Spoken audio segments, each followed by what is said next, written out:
All right, here we go. We have Compton royalty in the building. Brandon Jennings, welcome to Vlad TV. What's up, Vlad, man? Thank you for having me, man. This is dope. Well, man, we hooked up at Gil's Arena.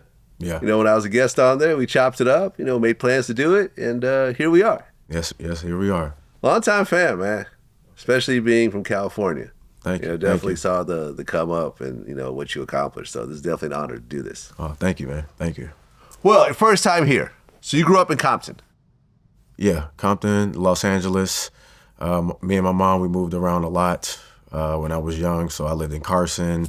I grew up in Double Rock Baptist Church. It was in Compton. So it was right across the street from Tragnew Park where Venus and Serena used to, play all the time. So I was definitely a church boy growing up.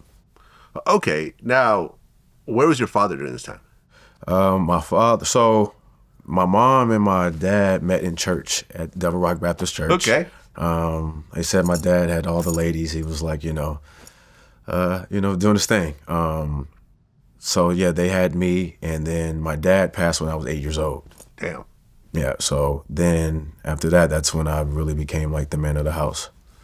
Okay. I mean, 8 years old, that's young, but you still have memories. You remember playing with your dad as a kid and everything? Yeah. One thing about my dad, he used to always keep me fresh. Right? Yeah, so my mom used to always say, like, anytime I go outside and play anything, like, he would make sure I had a new outfit and everything like that. So I think that's why my style is the way it is. Okay, so why were you guys moving from city to city? I mean, this is like before high school? Yeah, this is before high school. So after my dad passed, my mom met someone else. Okay. And they ended up having I ended up having a brother. Okay. That's how we moved to Carson, and then that's how I went from Carson to Gardena during that time. So okay. Gardena and Compton are fairly close together, so it's not like you're way out the way. Yeah. Okay, so growing up in Compton in the 2000s, now, were you outside? Were you getting into trouble at all, or were you just like a good kid, a church kid, a basketball kid the whole time? So we lived in Compton until I was 3, and then we moved to Carson because I lived with my stepdad. Mm-hmm. So I was living in Carson a lot, so... Cal State Dominguez, went to Leapwood, went to Curtis Middle School up in Carson. So I spent a lot of time in Carson. Mm-hmm. Then once I became like really good at basketball around like 10, 11 years old, then we started to make our way towards Orange County. Oh, okay. So at 10, 11, is that when you fully started to realize what you had? That's when my talent really started taking off. Uh-huh. Then by the time I was 12, 13, we were living in Orange County permanently. Okay. What did your mom do to really kind of build that skill at that point? So my mom was like more of a hustler, right? Like she knew how to, she knew how to talk her way through things. And she knew my talent was very special. So, that was all she had. So, this was her way out of the hood, just like any other parent. And she knew that I was very good at basketball. So she wanted to make sure I was in the best positions. Okay, so by the time high school comes around, first you went to Dominguez High School. Yes. But then you transferred to Oak Hill Academy in Virginia. Yes. Junior and senior years. So you went way across the country. Yeah. Because that was a legendary school. Yeah, Dominguez, the home of Tyson Chandler, Tayshaun Prince. Right. Yeah. But Oak Hill is a legendary school as well. Yes, they are. Even more so. Yeah. So how did that really work? Because, Oak Hill Academy, is that a private school? Yes, it's a private school, and we had to go to school, and we had Saturday schools. Okay. Yeah. So Oak Hill, you couldn't leave campus for like the first 3 months. We couldn't leave campus. We had to go to church every Sunday. Every other weekend, we had Saturday school, and we had to wear a uniform every day and live on campus. Right. And Kevin Durant was playing there before you? Yes, Kevin Durant, Ty Lawson, Josh Smith, Rajon Rondo, Steven Jackson. Steve Blake, Rod Strickland, Jerry Stackhouse, yeah. Right, because when you were at Dominguez, you were getting scouted by everybody. Yes. I'm sure. Yeah. So Oak Hill reached out and said, hey, we'll fly you out, we'll give you a free tuition, No, actually, I reached out to Oak Hill. Oh, you did? Yeah, okay. Because, I just felt like the talent in L.A. really wasn't that good at that time. In L.A.? Yeah, L.A., yeah. Okay. So, I was the number one player in the country. So, everything is coming easy to me. So, I just felt like the way my AAU schedule was when I played with Kevin Love. Me and Kevin Love played AAU together at SCA, one of the greatest AAU basketball programs ever. Mm-hmm. And so I saw the way that we were playing, so I wanted more competition, and I felt like Oak Hill was going to be able to provide that. Okay, so here you are, an LA kid, and you've been there your whole life, different cities, but all in the same overall region.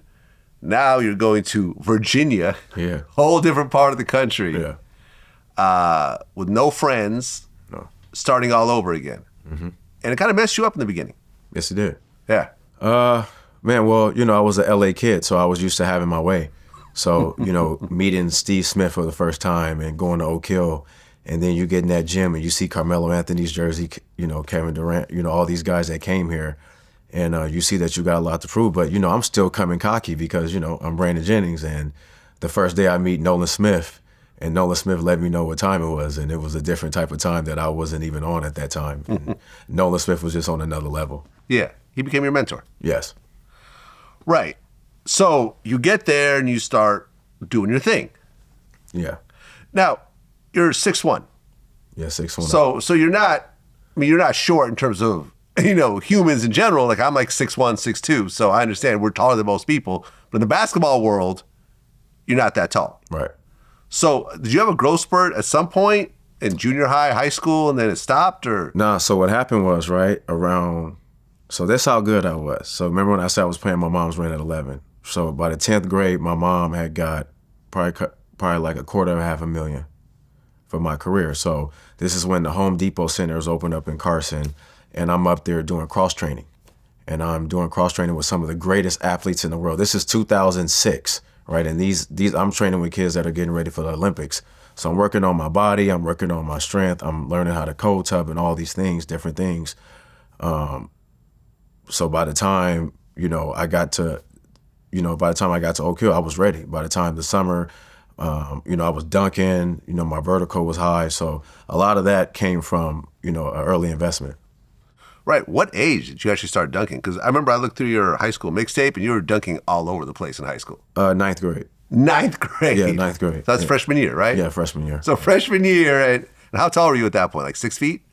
Probably 5'11". 5'11". Yeah. You were dunking at 5'11". Yeah, 5'11". I'm sure people were losing it. Yeah, it was different, and a lefty. Okay, now you touched on this. Now you have NIL deals. Yeah. But you were getting NIL deals before they were actually NIL deals. Yeah. So originally, where did the money come from? Investors. People who, saw talent and wanted to invest in talent. At first, when we were 11, I had a guy by the name of Dave Panko. He died a long time ago, so God rest his soul. But he was one of the first guys to take me and my mom in. He saw my talent early, played for South Coast All-Stars. Me and DeMar DeRozan, we was on that team. We won a national championship. And but this guy, Dave, man, I guess he just took a liking into me, me and my mom, and he moved us out to Orange County. I was going to St. Anne's. This private school up in Orange County where you had to pay tuition like $20,000. Like me and my brother, we're at a school, we could barely do this classwork. But, my mom was finding these different ways through, these people that loved us. And, that's what kind of got it all started, Well, right, because you can't actually legally invest into a high school or a junior high player. No. You can't sign a deal with the mom or with the kid. Oh, yeah. No. You're doing this under the table, hoping that maybe at one point your investment will pay off. But a lot of times you see these situations, like Reggie Bush, where you got these, local D-boys that put money into it. And then, they grow up and they get their own agent. They don't remember who that guy is and so forth. So these people that were investing, were they expecting something back eventually? Yeah, for sure. And they were very professional about it. So, this wasn't like, no D-boys. These are, people that, that was just around that could very help and that did great business. Right, but did they ultimately get anything back for those investments? Yes, they did. How so?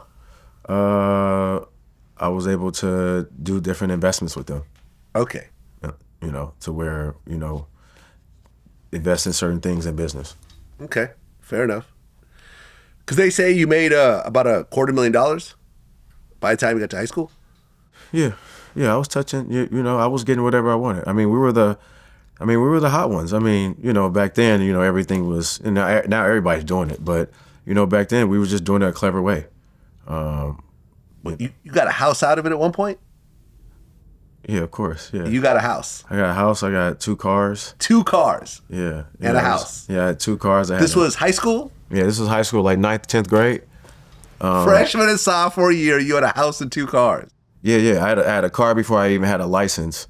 And then I had at the Sidekick, at the Nextel, and I had the Sprint phone. I had like 3 phones going to school with the PSP at Dominguez. Like, I had $300 like every day at school. Like, I was, I mean, the hate must have been at an all-time high, at that point. I'm sure the love was crazy, but I'm sure, like, some of the dudes was looking at you like, God damn. I mean, I looked out. You looked out? You can't look out for everybody, though. No, I looked out, but, we was going to Jack in the Box. Okay. It was on me after school. Everyone gets sourdoughs on you. I get you. Taco Tuesdays. Taco Tuesday. That's dope, man. I'm happy. I'm happy for you. I mean, especially in the situation you were in, I'm sure that was incredible. I mean, it's survival. It's survival. Yeah. It sounds good, but what's crazy about it is that I didn't really have a really good relationship with my mom. I didn't have the tools growing up with it, right? So I'm thinking about basketball and just thinking about everything to keep my family, going instead of like I used to be envy of guys like, Drew Holiday, Larry Drew, Malcolm Lee, DeMar DeRozan. And I was envy because they had both parents, growing up. So seeing these guys on the weekend and, whether they win or lose, they getting that support and those tools from both parents that I didn't have, even if I won or lost. We was trying to figure out what my next meal was. But, I never wanted nothing bad to happen. But, those were just the things I was looking at in my life. Like, damn, where's my dad? During times like that. But, I took all that and then I had to make sure I was better than all those guys, every time they saw me every Friday, Saturday. Yeah. So, but just some good, competition. Well, when you got to Oak Hill, one of the seasons, you went 40-1, almost undefeated. Yeah. We got cheated in Chicago by Derrick Rose. Derrick Rose, right. Yeah, they cheated us. I don't know why Steve Smith to this day still scheduled that game, man. That game was crazy. Sonny Vaccaro was actually at that game when you lost to Chicago. Yeah. Now, did he talk to you about deals? I mean, this is the guy who signed Jordan to his Nike deal. Yeah. And then went on to do Reebok and et cetera, et cetera. Yeah. Was he talking to you about shoe deals at this point? No. I met Sonny when, I met Sonny ABCD camp. So he threw this camp back in the day, ABCD camp, like the greatest players that you could think of, from OJ Mel, Lance Stevenson, Michael Beasley, myself, Greg Oden, Tracy McGrady, Kobe Bryant, everybody, LeBron James, everybody came through this camp. Like if you weren't at this camp, you wasn't that guy.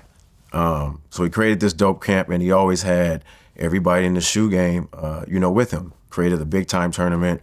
So when I decided to graduate and I couldn't get into Arizona, I called Sonny about going overseas. So Sonny is the reason why I started this whole NIL thing, and I signed to Under Armour. Yeah, I want to talk about this part. So you go to Oak Hill and you're killing it. By the way, the McDonald's All-American. Did you go to that? Yes, I did. Yeah, okay, who was there? Man, DeMar DeRozan, Drew Holiday, Kemba Walker, Greg Monroe, Iman Shumpert, a lot of guys, man. Yeah, so you're basically hitting everything. Every major tournament, every major camp. Yeah. Everything is working out. Everything is working out. I mean, how does it feel to a 17-year-old to really be on top of the world like that? People were saying at that point you're the biggest high school player, period, at that moment. I mean, well, I couldn't feel it because I was at Oak Hill. So it wasn't like, I went to school. I graduated with like 20 kids in my class, and, it was 120 kids. So, you don't really feel it until you leave campus. But the most of the time, I'm just working on my game, just staying focused. And that was one of the things I do love about Oak Hill is that, like we got away from a lot of the noise. And Steve Smith was very strict about letting anybody come up there. Well, yeah, by the time you graduated high school, you averaged 35.5 points a game. You set a school record for the points in a season, 1,312. Yeah. And you're basically winning every award. 2008 Naismith Prep Player of the Year, Gatorade Player of the Year, Paradise Magazine Player of the Year, EA Sports Player of the Year, #1 high school basketball prospect.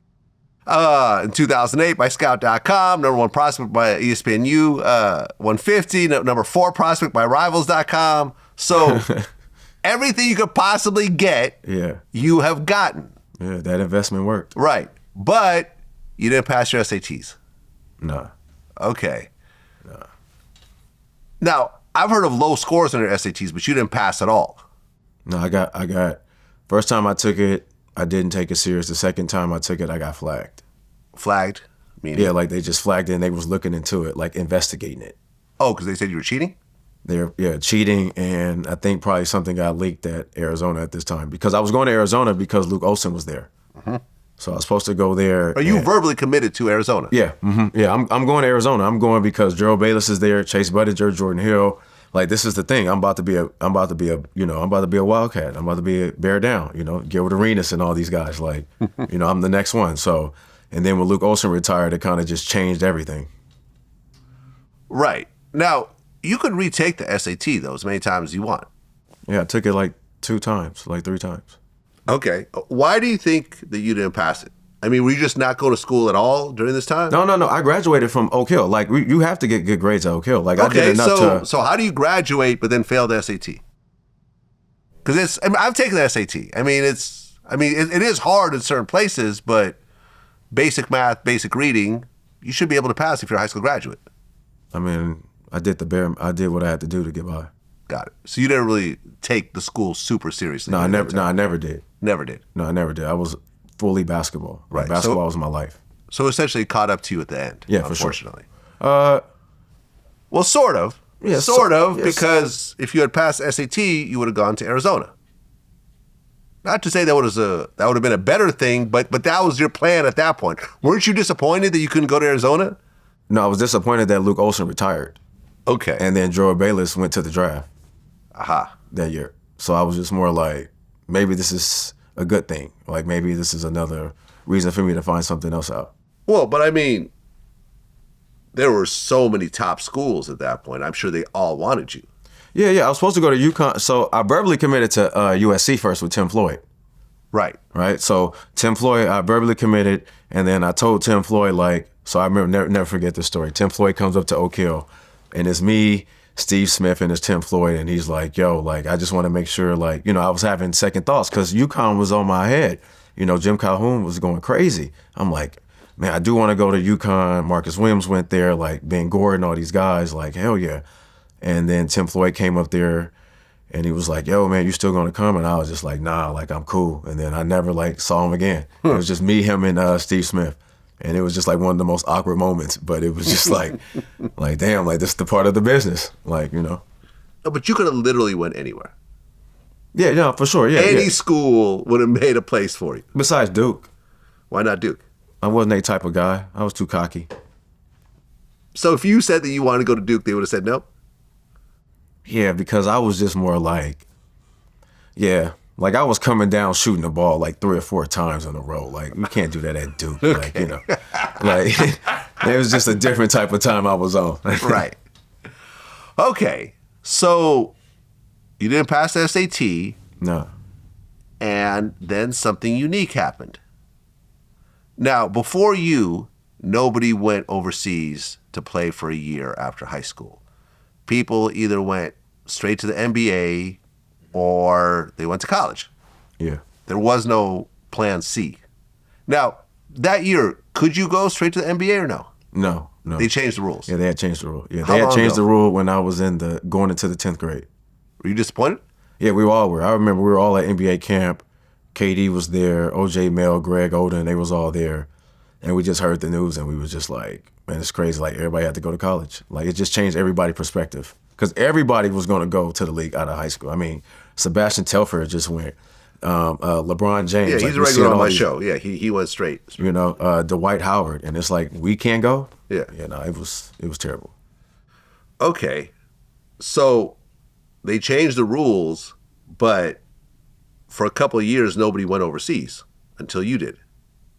No one took that option, even the year they changed the rules, right? Yeah, nobody. So these days people do it, but at that time when, they brought up the idea of going to Europe to play for a year, what did you think?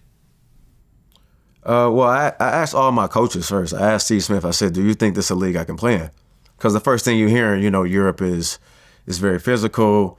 You know, you'll be back home because, you can't understand the language and coaches are tough. So I was doing all my research at first, but I had Sonny Vaccaro, right? So me and my mom was in traffic on my way to my workout, and Klay Thompson's dad, Michael Thompson, was on the radio with Sonny Vaccaro saying, I don't understand why kids just don't sit out for a year or go overseas and play and make the NCAA make a move. So I'm just sitting there like, damn, like this is like, I ain't passed SAT. I'm like, damn, we got to call Sonny on this. This might be something I can do. Called Sonny, got on the phone with Sonny. Sonny made a couple calls. Next thing you know, I'm in Vegas. I'm trying out for a couple of teams. I'm in the gym with J.R. Smith, Dante Jones, all these guys. And they young, they in their prime. And I'm going at them at 18, like doing my thing. I had 2 offers after 2 workouts. And it was with a team for Israel and Rome. Right. Lotto Matica? Yep, Lottomatica Roma. Lottomatica Rome. Yeah. Lottomatica Roma from Rome, Italy. Yes. So those were the 2 offers. Why'd you go with Rome instead of Israel? Because my mom said, hell no, we ain't going to Israel. Like, she was just not with all that. Like, okay. And it was during the time where Obama was finna get in office. Like, the recession was coming. So she was just more like, just trying to be more careful. Okay. And it was our first time overseas, so. Right. Well, you signed with Roma for $1.65 million. Yeah. The 1.6 was because of Under Armour. Oh, so they were part of that deal? Yeah, for sure. Yeah. Okay, right. Because you signed with Under Armour that same year? Mm-hmm. Yep. So this how crazy my 2 weeks was. Got on the phone with Sonny, went to Vegas in 2 weeks. Yeah. I signed with Roma. We go to night win to win. Sonny got it all set up like the Godfather. Sonny in there, doing his thing, talking. And then I meet this guy named Chris Stone. He was running the Elite 24 at the time, right? So I see him in the lobby. I'm like, yo, I just signed to go to Europe. Like, yo, I'm about to go to Europe. I'm about to change the game. He's like, yo, that's crazy. I just got the deal with Under Armour. He was like, I'm about to start basketball with them. So next thing you know, he was like, yo, let's go to the USA game. So he's best friends with J Kidd, showing me around everything, doing his thing. Like, trying to get me to sign with Under Armour. And then next thing you know, 2 weeks later, Sonny, we back in Baltimore meeting with Kevin Plank at 18. And he's like, yeah, you're going to be our first basketball athlete. I'm like, what the fuck? Right. Because up until then, Under Armour was just like running shoes and so forth. And football, remember? Football, yeah, right. We Cleats. must protect this house. Right. Yeah. Got it. But they started a basketball division. You became the first signee. Yes. At $2 million. Yeah, I was the first signee with a signature shoe too. Yeah. Yeah. I mean, because Steph Curry signed back in, later on in 2013. Right. Which was, this was what year? This was 2008. Yeah. So this was like 5 years before Steph actually came around. Yeah. And changed the whole landscape. Yeah. For Under Armour. How did it feel to have a $2 million shoe deal and a $1.65 million contract with an overseas team? That's like $3.5 million. Yeah. I mean, well, honestly, I didn't know money. So it wasn't nothing. I was just happy that my family was in a better position than we were thinking about a month ago. I was able to take my mom and brother overseas with me the whole year. My first national commercial was with Under Armour running through the Coliseum, which was crazy. I got to play against Travis Best, Earl Boykins. Me and Ricky Rubio played against each other. We was on the cover of Slam over there. So it was a lot of great things that happened. Like, I visited 7 different countries. My brother went to an Italian school. He was class president. So it was just a bunch of good things that happened to where, me and my family were very close at that time. Because we were, it was something new and we had to survive. Yeah, man, that's dope. Because you played in 16 EuroLeague games. Yes. Averaged 7.6 points. Yeah. 19.6 minutes per game. Yeah. That's a lot. That's a lot over there, too. Yeah. I mean, was there any plan on staying, or were you trying to get back to the US? US? No, I was out of there. Hell no. I told my agent, Bill Duffy, at the time, I said, yo, listen, man, I need a trainer. I need to do 2-a-days, 3-a-days, because I'm not playing. And, I got to get out of here in 10 months. Right. So then 2009, the 2009 NBA draft, you get drafted 10th.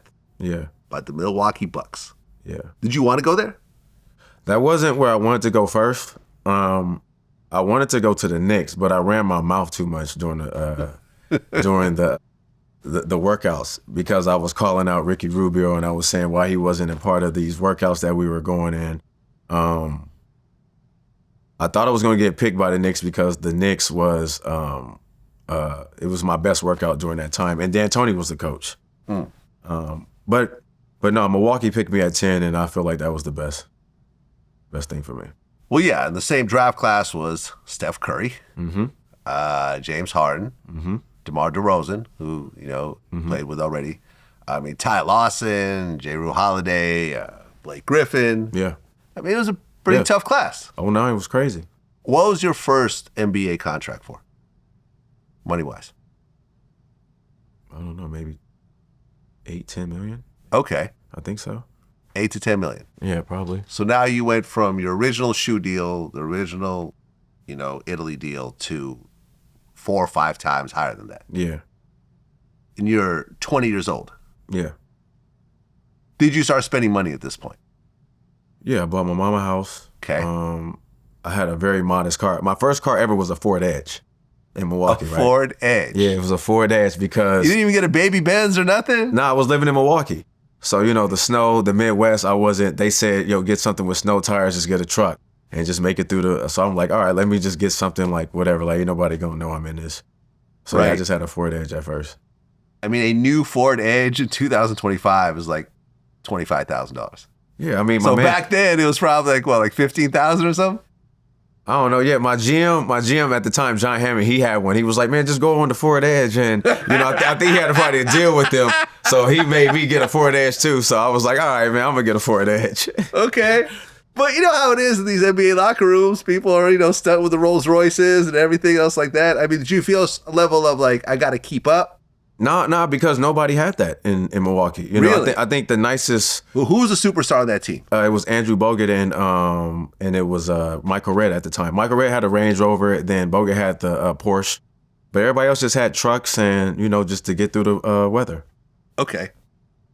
What was it like to finally be in the NBA after working on this half your life? Man, it was a great feeling. Like it was a relief. I knew I was going to be able to take care of my family, and I just felt like everything that I went through in my life and the positions that my mom had put me in, being uncomfortable, being in different situations, having to grow up in a diverse situations and being able to go to Oak Hill at 16, being on my own. I just felt like everything was worth it. Like all that stuff was worth it. Well, yeah, your first game, almost a triple-double. Yeah. So you hit the ground running. Yeah, I did. And then your 7th game, you played against Steph Curry, and you scored 55 points on him. Yeah, I scored 55 points on the Warriors in 3 quarters. Yeah. Yeah, you didn't play the first quarter. Yeah. No, I did. I was just 0 for 5. Okay. Yeah. Now, granted, this was not the same Steph Curry that developed later on. Right. He had a little bit of a rough start. Well, what number was he drafted? He was drafted 7, but he wasn't starting at that time yet.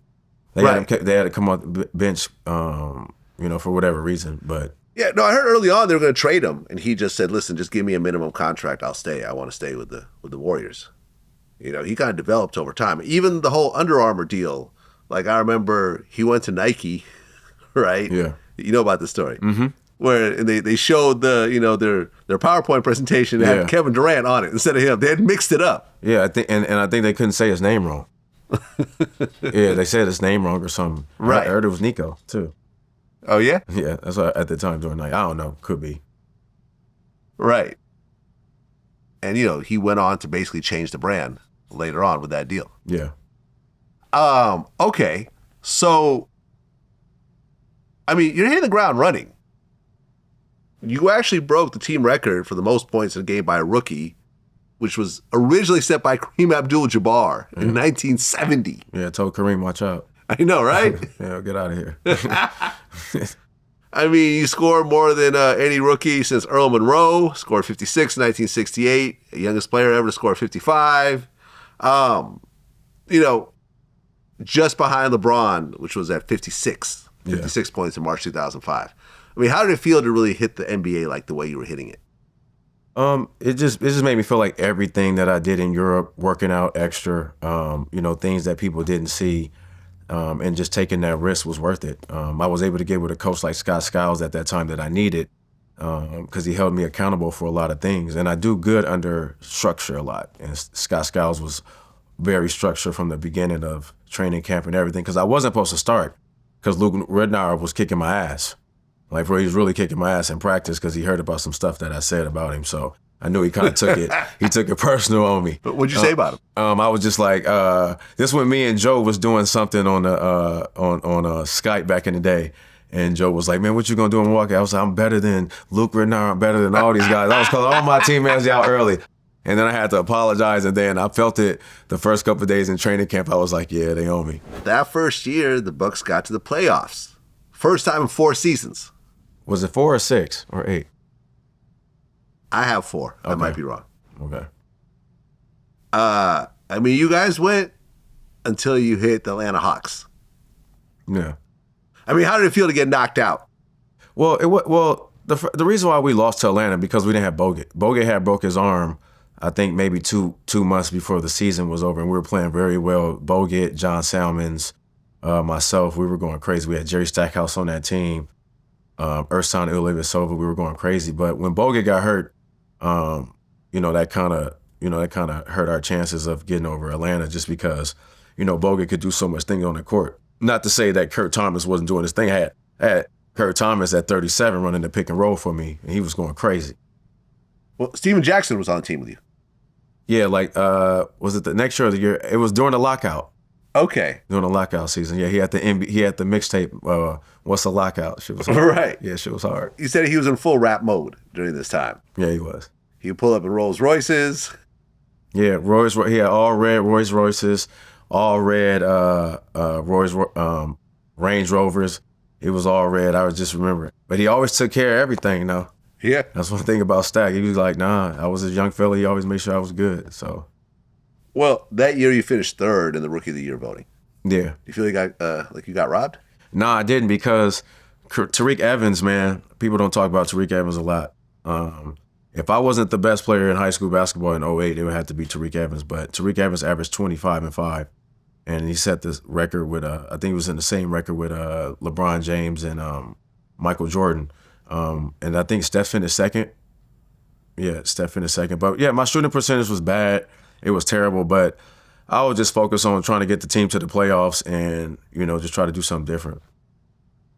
Okay. So you're with the Bucks for a few years. And then it's time for a contract extension. Yeah. You end up going with Detroit. Yeah. But the Bucks offered you a $40 million extension, but you didn't know about it? Like, what exactly happened here? No, so what happened was, man, it actually came from one of my reps.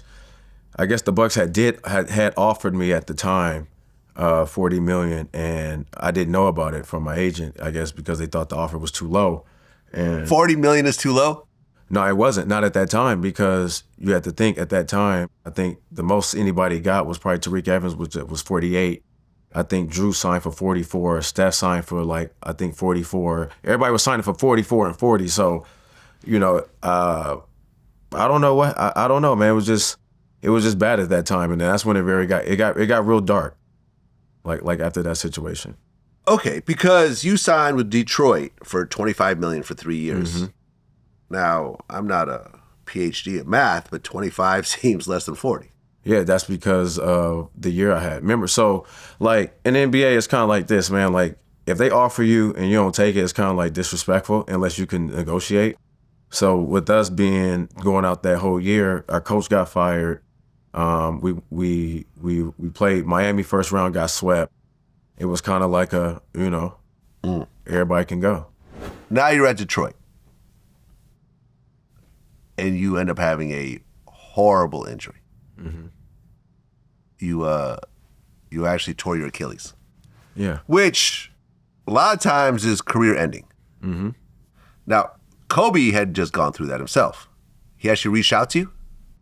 Yeah. So I asked Kobe. I remember Kobe was hurt and we was playing in LA. And I just asked Kobe just a couple questions on his Achilles and what he did to get back. He was just saying he was on it every day. He was, Kobe Mamba mentality. So everything was, you got to do this, you got to do that, you got to do this, you got to do that. And it was just a good moment just to have with Kobe. Actually, my son took a picture with him in the back, which was actually really dope.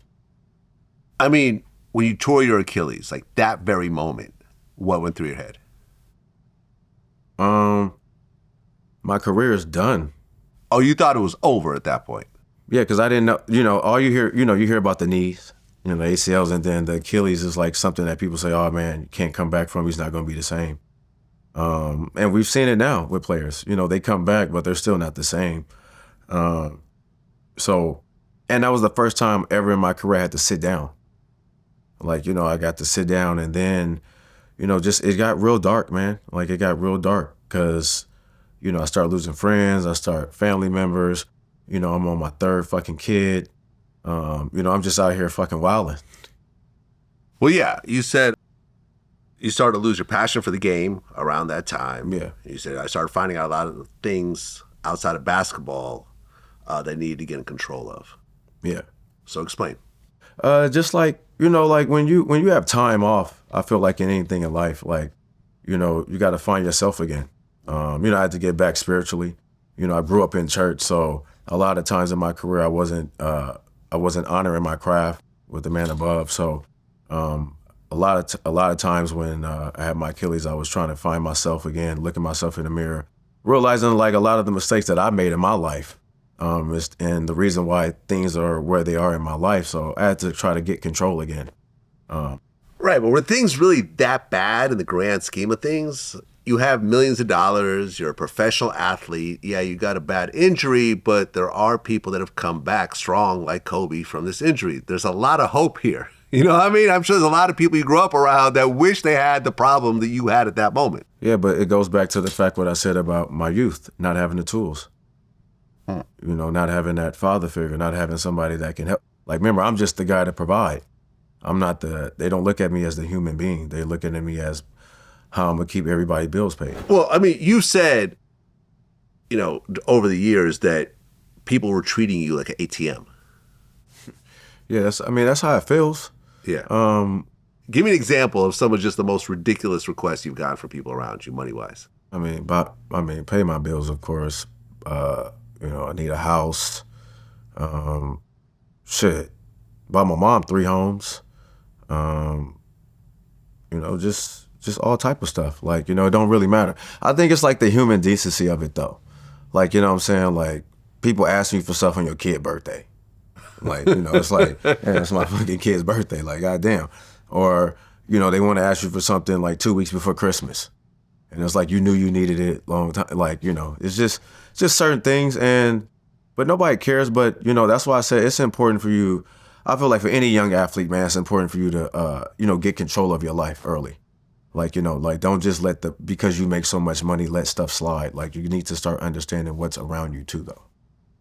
I remember I interviewed Michael Vick. We kind of got into a bit of an argument where he felt that even with everything he went through, with his friends having a dogfighting operation in his house and him going to prison, filing for bankruptcy and so forth, he still feels strongly that you should take care of your friends around you. And I was like, no, I don't agree. Right? Yeah, you could help your friends out, but just because you made this money doesn't mean that you have to share it with everyone around you who are not involved in the actual operation. I bought my mama a house, bought my aunts and all my cousins that I was close to cars, and I was able to give them money and just get everybody life started and give them a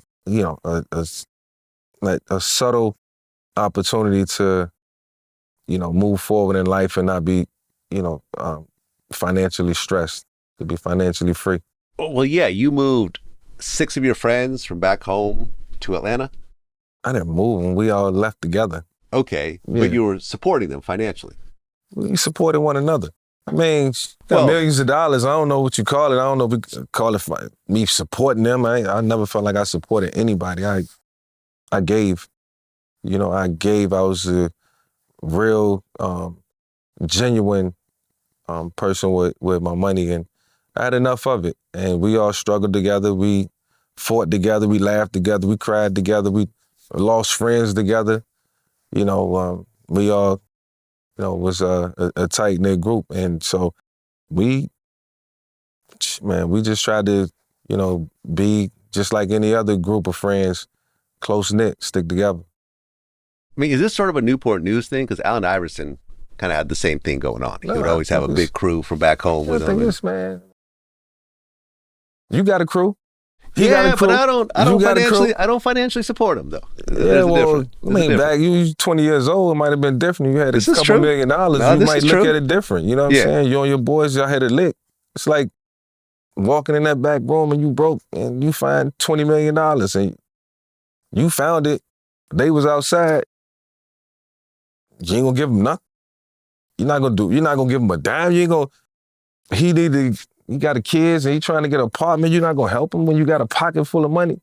It's a tough situation. No, it's not a tough situation. I don't think it's a tough situation. I've dealt with it. I've dealt with friends, and it's always. I don't think it's tough. It's always they're your best friends until the one time you tell them no. I mean, to me, it's you could take care of your friends, but I feel like also it's about like put them in situations to win. Like you make a certain amount of money. That don't mean they need to make the same type of money. Like you can start a business. Relationships that you have, I think is how you take care of them. It's not, don't give them money, like put them in a position to be able to make money. Yeah, that sounds good in theory. And LeBron pulled that off, right? I mean, he pulled it off pretty well.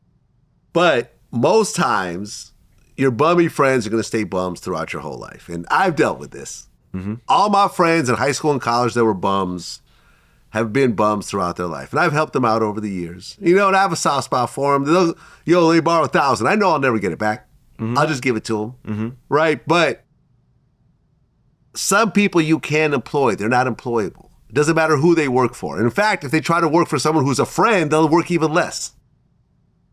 Man, you can't tell me I'm wrong. No, you're not wrong. Yeah. But I just feel like you got to start realizing it's just dead weight. And exactly. You can't help everybody. So everybody just can't go. And ain't nothing wrong with that. It's just like, you just dead weight. Like you don't even have confidence. You don't even look at yourself as even getting to the next level. So you got to leave it behind. And that's family members, and that's friends, that's shit. It could be your own mama, like whoever. It's just like, you could watch out. I mean, you've seen this time and time again. I've been around Allen Iverson where he's had an entourage of like 10 people. And he's paying for hotels, he's paying for meals, he's paying for drinks. It's as if they're his kids. But they're really just doing nothing.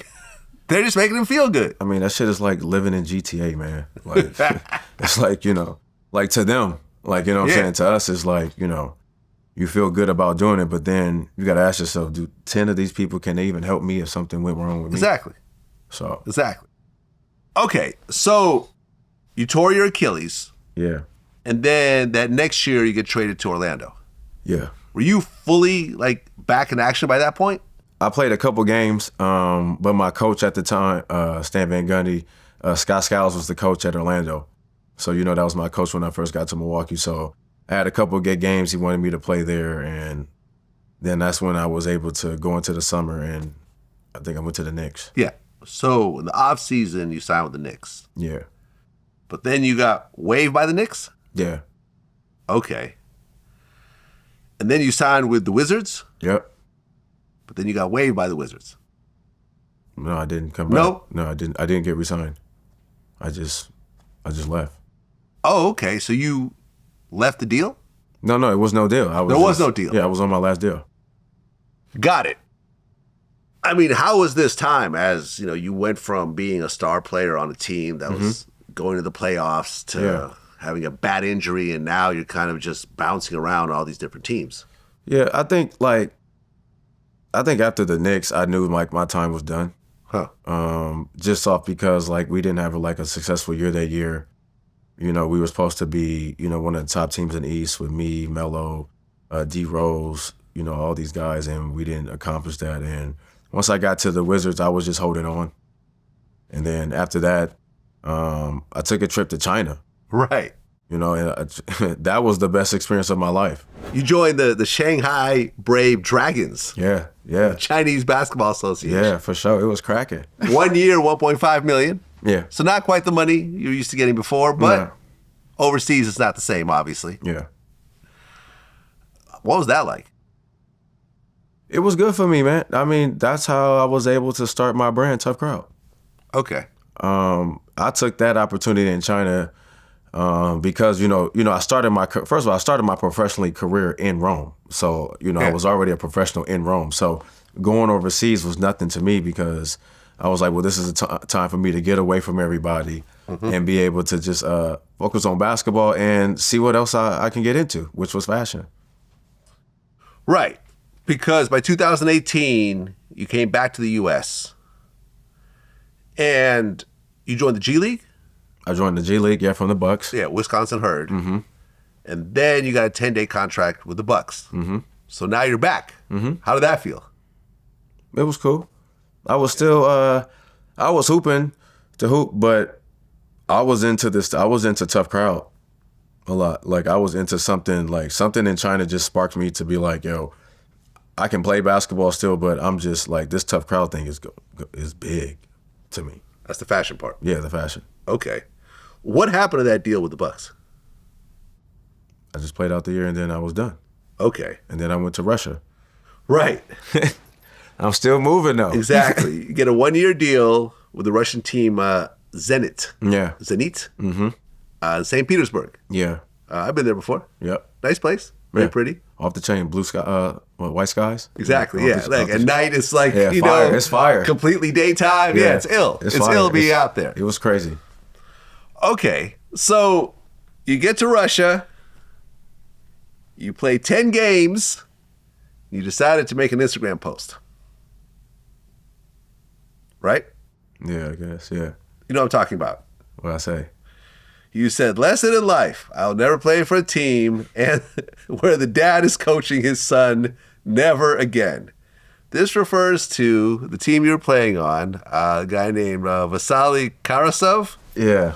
And former NBA player Sergei Karasov, his son. Yeah. So you're playing on a team where there's a coach and a son on the same team, and you take it to Instagram. Yeah. And you get fired because of that post? No, I left. Oh, you left? Yeah, I left, yeah. Okay. Made it sound like you got fired over the post. No, I left. Oh, okay. Yeah, after a couple of games, I was like, yo, like, I don't even want to play basketball anymore. Like, I'm just like, this is like forcing it. Like, I'm just out here. Like, it's cool, but I'm out here. Like, I'm not even in it no more. So I left. So I told him, I was like, yeah, man, I'm done. Like, But you had a contract. Yeah, I still left. I was like, yo, I'm done. Did you have to pay back part of the contract? Or? Pay me what you owe me, and then I'm good. Oh, okay, got it. Okay, so they didn't pay you the whole amount yet. Yeah. So, okay. Did you know at that point you were just done with basketball? Yeah. Okay. Yeah, I knew it was done. Like, I knew I would never touch probably a professional court ever again. Okay. What exactly was the final straw? Because at that point, you're 29 years old. I mean, you're still... Yeah. You could still absolutely play in terms of your overall body and, athleticism and so forth. For sure. To me, I just think the outside noise. Like family. Like getting into it with my mother. Like, we wasn't having a good relationship. Just trying to figure out who I am, what's next for me in life. Like, just going through that dark period of time. But the only light I had was Tough Crowd. So that's why I kept digging and kept creating with Tough Crowd. So you stopped playing in 2018. Yeah. You're 29. And that's the thing about sports is that so many people want to do it. Like every kid wants to be a professional athlete, right? And you spend your whole life and you devote everything and you give up going out with girls and going to parties and getting drunk and high and you're in the gym all the time and it's structured and you go to these teams and they have a big multi-billion-dollar operation that tells you exactly where to go, what to do, when you're traveling, when you could eat, what hotel room to go to and so forth. And then your career ends and you're still a very young man. Mm-hmm. And you got to figure out what to do with the rest of your life. Mm-hmm.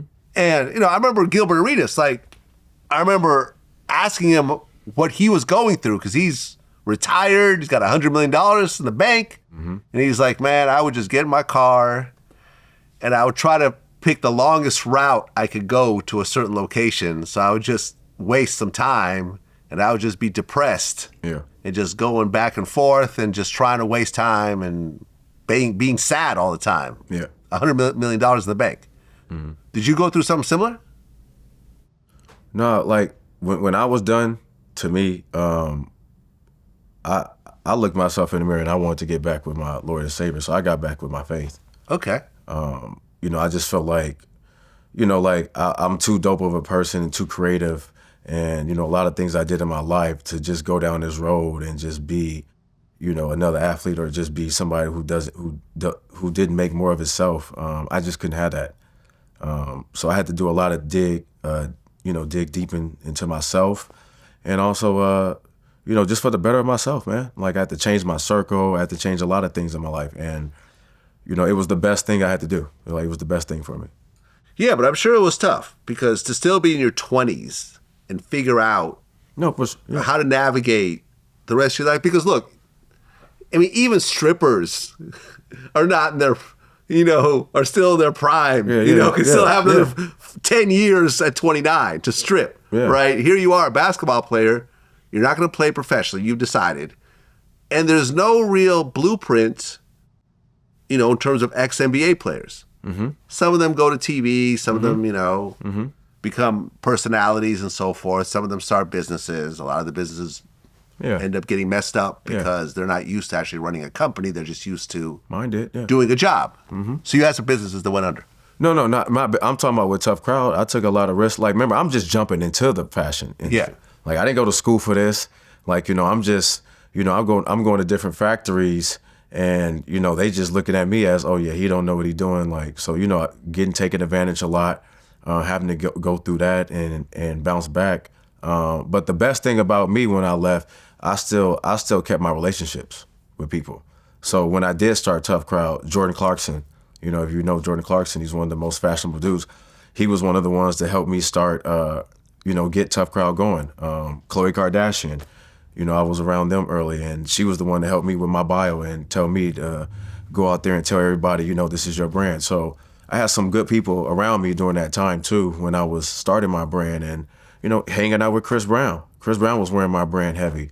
Shaq kids, Shawnee O'Neal, Shawnee Henderson, she was, she bought a team at the Drew League helping my brand. So, yeah, man, I had a lot of good people around me to help me push this brand. So that's why I say I wasn't in the dark like that. Like I was still getting back to myself and my faith, but I also had good people around me too.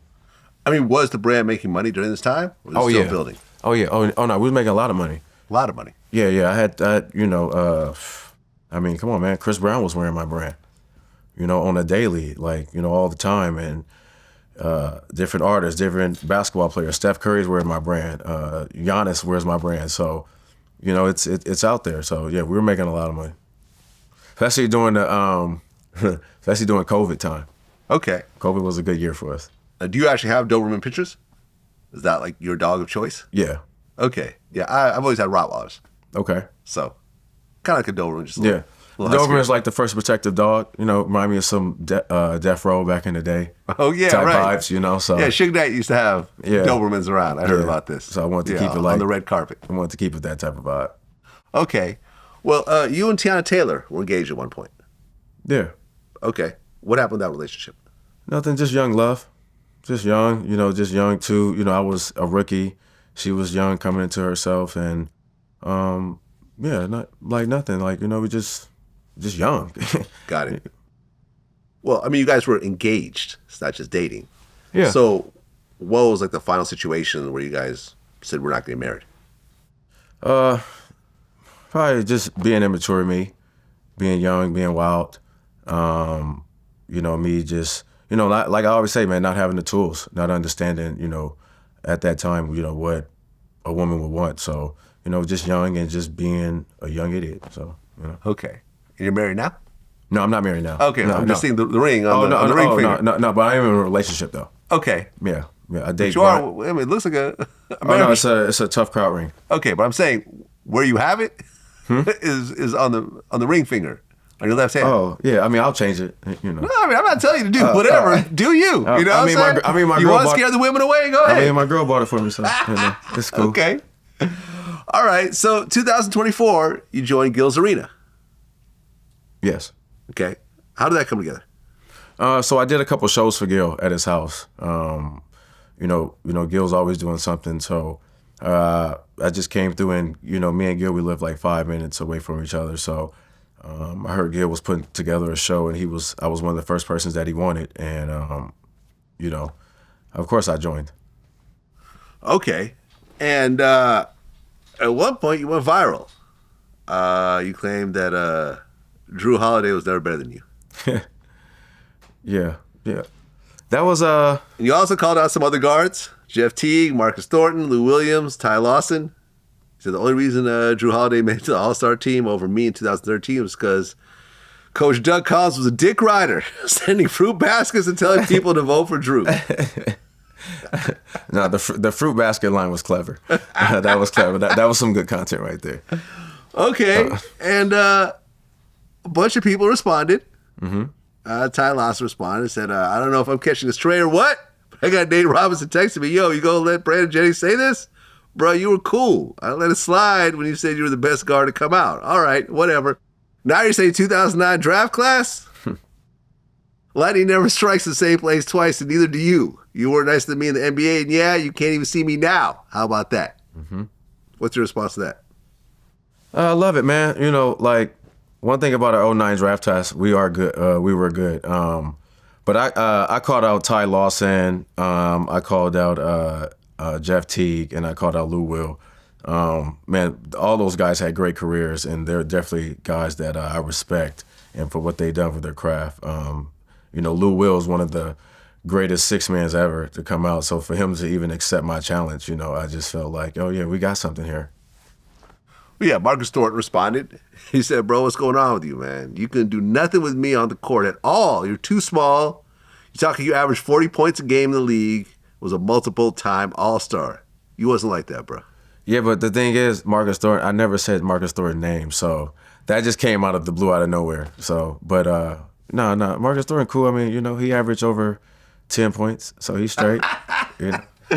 Jeff Teague responded, said, we love him, but it's all competitive effort. But then you said, let's play one-on-one. It's like, damn, BJ, you still hoop? Shout out to you. Yeah, Jeff, I can't wait to see Jeff. That's the one for sure. Me and Jeff played against each other probably over like 10 times in our career, and my numbers is better than his, so I can't wait to see this. Well, Patrick Beverly challenged you, Lou Williams, Jeff Teague, and Ty Lawson to a one-on-one game for $100,000. You got that? Yeah. Yeah? For something else. You gonna put that up? No, I'm not putting my own money up to play one-on-one. I never had to pay to play basketball. Okay. So I'm not gonna do it now. All right. But nobody invited him, so we don't do the 10 and under. Well, you had some words about Jason Tatum. You say, yo, is he the softest Boston Celtics superstar ever? If you're so tough, why didn't you get an NBA Finals MVP last year? And Tatum responded. Yeah. Where he basically said, soft as ever, the upper lowercase response. Yeah. With a confused, silly emoji afterwards. Yeah. You really think Jason Tatum's soft? I'm just saying, it's the way, it's just the way he plays. Jason Tatum is a great player, though. Like, I'm not going to take away from his talent. Like, what he's done for his age and where he's at is incredible. But it's just that Boston Celtics jersey. Like, when you think about the toughest dudes to be in a Boston Celtics, Dennis Scott, Larry Bird, you got KG in them. Like, Kevin McHale, like, those guys are just like, yo, man, you're going to have to really think about your life after this game. And I don't feel like guys think about that when they play against, Jason Tatum. Okay. Well, you had an interesting top five. Steph Curry, Kobe, LeBron, James, Kevin Durant, and Shaq. Yeah. You said the reason why you didn't have Michael Jordan in your top five is because you were too young to really experience him in his prime. Mm-hmm. That's pretty fair. Yeah. Yeah, I was born in 1989. When Michael Jordan won his last championship, I was 8 years old. Come on, right. Like, I don't know what's going on. I mean, Steph Curry. A lot of people say top five. Some people say top 10. Mm-hmm. You came in the league with him. Yeah. You played against him. Yeah. When you look at him now, what do you think? That wasn't the kid. That wasn't the kid. What they were saying on draft night. Too small, can't dribble, won't be in the league. Long, couldn't do this, couldn't do that. He proved all the doubters wrong. So to me, and he changed the game of basketball. He really did. You know, everybody, you used to, want to get to the thing and dunk. Everybody want to see how far they can shoot the three now. Yeah, it's funny. I interviewed Rex Chapman, right? And he played with Del Curry. And he used to babysit Steph Curry, right? And he was talking about this one time he was in the car. It was him, Del Curry, Muggsy Bogues, and Steph Curry in the baby seat. Okay. And they were arguing with each other about who the best player was out of the three of them. And he's like, yeah, we're having this argument not knowing that the best player is in the baby seat right now. Yeah. That's the best player out of all of us. That's going to change the whole game. Yeah. We're thinking we're something. We ain't nothing compared to the kid in the baby seat right now. Right. Now you're playing for Charlotte, and your teammates are Muggsy Bogues, who I interviewed before, and Del Curry, who is Steph Curry's dad. Yeah. And Steph was a baby at the time, and I guess when Del and his wife would go out to dinner, you would sometimes babysit Steph. Right. Yeah. And this is actually my favorite part, when I went through your book. This is my absolute favorite part in the whole book, where you basically said that you'd be hanging out with Del and Muggsy and Steph Curry, the baby, and you guys would basically talk about how great players you guys all are, not knowing the best player out of all of you is the baby sitting next to you. That's right. Yeah, I was always relegated to the back seat. Somehow Muggsy got all the leg room in the front seat, and somehow we didn't put him in the baby seat. But Stephen would ride beside me in the back, and Del and Muggs up front, and I'm sure we weren't talking about how great we were, but we're probably listening to sports radio. Muggsy was a lottery pick. I was a lottery pick. Del's a first-round pick. The idea that the baby sitting next to us would be the best player maybe in the world ever, or the greatest shooter ever, or even an NBA player at all, it was not even something that you would think about. Now, he was the best baby, the best little kid, the best, like all the way from born to the time he left and went to Davidson, the best kid in the world. And if there was any of the kids that we all grew up around that would have gone on to do this, Stephen is the one that deserves it. But you've said that Kobe is your GOAT, period. Yeah, I mean, man, I was, since 2000, being able to see Kobe grow up from like a kid to a man, like, that's living in LA. I mean, that's definitely going to be my GOAT forever. And then I might have to change my top 5 again. Okay. So Kobe is there, obviously. Yeah, Kobe's there. So who's your other top 5? I got to put Tim Duncan in there. Okay. Yeah, I got to put Tim Duncan, Shaq, LeBron, and Steph. Kobe, Tim Duncan, Shaq, LeBron, Steph Curry. Yeah. That I've seen. Yeah. That I've seen to where I can understand basketball. I mean, Steph Curry just hurt himself. Yeah. Do you think it's pretty much it for the Warriors? I mean, well, they got game 1. Right. So them getting game 1 is a good thing because, at least if Steph is out for a week, you could still play game tonight and then game 3 without him. So at the end of the day, you're going back home 1-1. Okay. I mean, if anything. Who do you think is taking the finals this year? Man, that's a good question. I had this thing today about the Knicks. I was saying that the Knicks is having a run just how Dirk Nowitzki and them had Dallas when they have a chance right now to sweep the champions and then, play against Indiana. And I just feel like the way their team is set up is kind of like the way Dallas was set up when Dallas won the championship with Dirk. So I'm going with the Knicks right now. I mean, what about the Timberwolves? Remember, I was on your show and we were talking about how many games the Lakers going to win in. Yeah. Only to have them lose. Yeah. We were all wrong. Yeah. Everyone at that, on that couch was wrong. Including myself. To me, with the T-Wolves, it depends on if Denver. It depends on who win that OKC matchup. OKC's good too, man. Yeah, but Anthony Edwards is just a beast. Well, he's gonna have to show it tonight. Yeah. So we'll see. Yeah. Yeah. That's what it is, man. Brandon Jennings, I've seen you do your thing for a while. It was great to actually meet up with you in person. No, thank you, man. Thank you for having me, man. I've been seeing you. You know, everybody was scared for me to come on. I'm like, nah, man. I just want to come kick it with Scared of what? You know, like what are you scared of? I always tell people I ain't no criminal. Like I ain't. You know, I don't. Even if you were, who cares? Yeah. You know. And plus, like I've always been, like I'm always respectful. Yeah. You know, there's a couple parts of the interview that people will never see because when I brought them up, you're like, nah, I don't want to talk about that. And you'll never see those parts. Yeah. You see what I'm saying? Yeah. I'm not here to create little viral moments off people and so forth. You know, I feel like I'm here to get people's stories, and you have an important story, especially coming out of LA. Yeah. I can't wait. I can't wait to do my my documentary or my movie one day. Yeah. Yeah. I can't wait to do that. I think that'd be hard. Like, cause man, me and my mom, man, we went through. My mom was a soldier, and she got us through a lot of. For a single parent to figure it out, my mom the way she did, that was special, man. Like, you know, she created a legend. I mean, what do you think was the toughest moment when you look back on the whole journey? The toughest moment growing up with a single mom and you have a brother and so forth? The moving a lot.